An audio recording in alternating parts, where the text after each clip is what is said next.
Mabungahong kagabhion mga igsoon.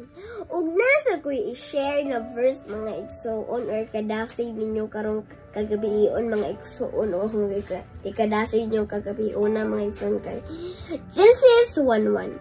In the beginning, God created the heavens and earth. But pasabot ang mga igsoon, ang Ginoo daw naghimo sa langit ug sa yuta mga igsoon. Muunang na kung naatay kanlang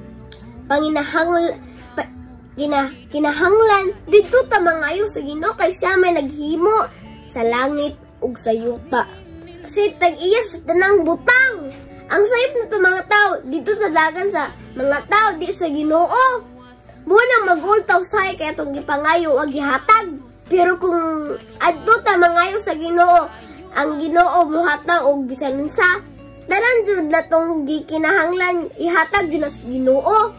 Mo nang kamo dira nagtan-aw, adyon mo sigduha-duha. Kung naamoy gikinahanglan, duol jud sa Ginoo, sangpit jud sa Ginoo. Siya may unang duula di man ang tao. Kay ang tao posible na way ihatag pero ang Ginoo na ikahatag. So, mo na to ampo, amping, abante. To God be all the glory. God bless.